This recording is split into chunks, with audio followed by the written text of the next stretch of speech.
Bakit late ka na nakauwi? Nabutasan akong gulong eh. Yun nga eh, napagalitan ako ng panganay ko. Kasi dapat tuturo ko sa mag-gitara. Hassle sa isang nagmumotor ang maplatan ng gulong. Ngayon, sa hapon ito, solusyon ang hatid sa inyo mula sa Rider Sticks.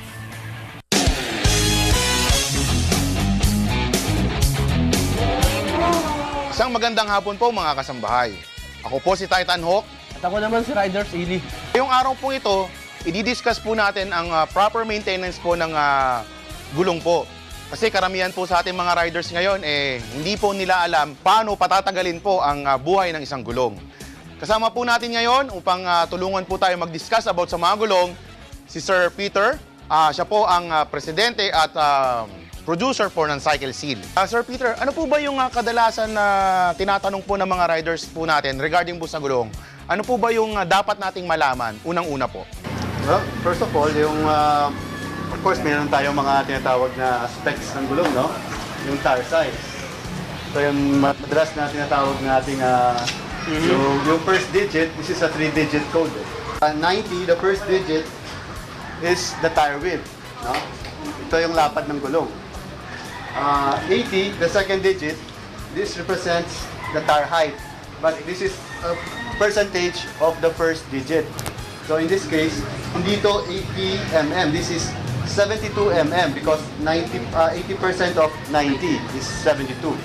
And the third digit is 18 inches po to ang diameter ng rim or ng mags natin. We also have information here na natawag natin na tire indicator. Kailan papalitan ng gulong. Sa araw na to, mapupunto siya sa isang may bump. Once na expose na yung bump na yan, it's time to change the tire. So, ganun po pala yun, Sir Peter. Kasi akala ko noon, pag sinabi mong 90, 80, 90 yung lapad, 80 yung taas. So, mali po pala yung ganung conception. Doon po naman po tayo sa preventive maintenance side. Sir Peter, ano po ba tong Cycle Seal na tinatawag?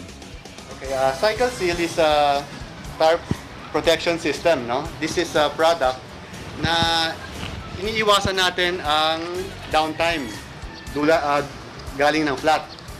Basically, parang insurance para sa gulong.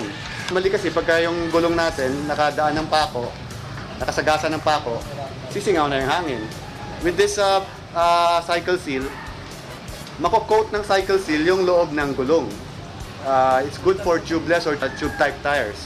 May coating siya sa tread area, and once na makasagasa ng pako, lalabas yung hangin. May mga solid component to, may mga solid particles to, na magpo-form ng flexible plug. And this plug will seal the tire from the inside. Paano naman po ito nilalagay sa gulong po natin? Okay, ini-install to through the valve stem, na tinatawag na pito. After tanggal ng valvula, wala ng hangin, i-inject po yung Cycle Seal sa loob ng gulong. Balik po yung valvula and inflate ulit yung gulong. After 5 kilometers, kalat na po yung Cycle Seal sa loob ng gulong. Protected na po yung gulong natin sa mga punctures. Ano naman po yung lifespan ng Cycle Seal? Lifespan of the Cycle Seal is for the life of the tire. Kasi cycle yan. As long as umiikot yung gulong, magsa-cycle lang siya, umiikot lang siya, waiting for the puncture to happen. So talagang pangmatagalan pala itong Cycle Seal na to. Opo, yung advantage niyan is yung downtime, no? Kung bibilangin nyo minsan yung oras ng tao, hindi lang naman yung cost ng vulcanizing. Just to consider yung time niya. No? Time is money. Kung isang oras ka naghahanap ng vulcanizing o 2 oras, that's money, that's cost on your part. Tama. Especially yung mga riders natin na nagtatrabaho sa gabi, na pumapasok sa mga opisina na syempre paglabas nila, sarado na yung mga vulcanizing shop. So kapag may Cycle Seal sila, alam nila na hindi sila mapaplatan. Pwede po ba ang Cycle Seal na ilagay na po directly sa gulong agad? Mga ibang tire dealers, pag may tire changer sila, hindi nila kailangan mag-inject, no? Okay. Nakabukas na yung gulong, pwede lang diretsohin na. Ito po ba ay pwede rin po sa mga motorista natin, yung mga 4-wheel vehicles? Pwede rin. Pero this one is packaged for motorcycle tires, no? Yung dosage yan, conforme yan sa size ng gulong. Okay. Bigger size tires will require more dosage. Saan po ba pwede itong ma-avail itong Cycle Seal na to?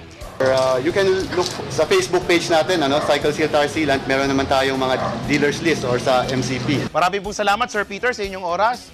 At ako po si Titan Hawk. At ako naman si Rider Eli. Ito po ang Rider Tips.